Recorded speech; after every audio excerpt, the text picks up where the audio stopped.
So we remember that Advent, coming from the Latin word adventus, means the coming, right? And so whenever even like the coming, we think of um, waiting, and with waiting is required patience, and patience is hard. Waiting is hard, and it can be painful, right? And remind when I stop this time of year, we stop around in the classrooms, like the kids waiting for Christmas, like it's hard, and in some of them, it's like it's painful, right? They're waiting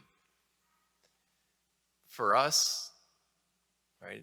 It's not because for us, the waiting, the pain, right, from the unmet desires that we have, unmet desires that we have for ourselves, for you know for a family member, for for just the fulfillment of what's to come in Christ and his fullness in us. There's when we have unmet desires, there's a longing, and with longing, it's painful. It's painful to have unmet desires. The gospel today, John the Baptist, is the same gospel we heard this past weekend. And remember, this past weekend, the theme was patience.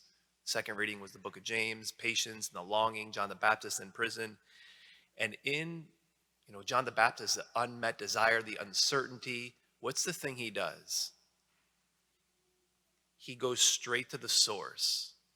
He has his disciples go straight to Jesus.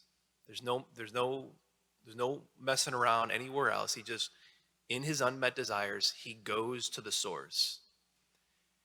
And you know, today on the feast of St. John of the Cross in the 16th century, I just want to read a couple quotes from him, who's a doctor of the church and just a mastermind in the spiritual life.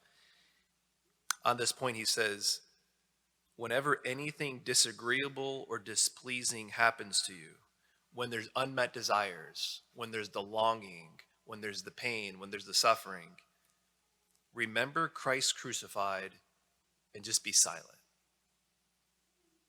Why? Because as John the Cross would go over and over again, the cross is the place of healing. The cross is the place that I receive. The cross is the spot that I bring my unmet desires that go deep, that are painful, that maybe there's that longing and waiting. He says, in sorrow and suffering, go straight to God with confidence, and you will be strengthened, enlightened, and instructed. Strengthened with love, by love. Enlightened with love. Instructed with love. Instructed how to love. Instructed how to rest in the unmet desires. I think, John the Baptist and John the Cross really teach us how to wait and what to do with the unmet desires that we have in our heart for ourselves, for our loved ones. And so maybe, and the thing with that is, with the unmet desires, because of the pain, it's hard to go there.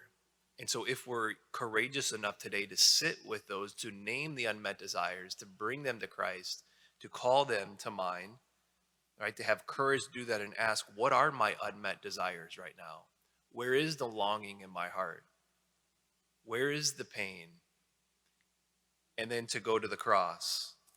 Because, there's, as Ralph Martin, there's a book title, called Christ is the Fulfillment of All Desires.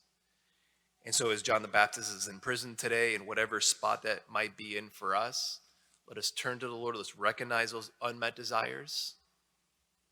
And let's turn to the cross. And as John the Cross says, be silent there with him.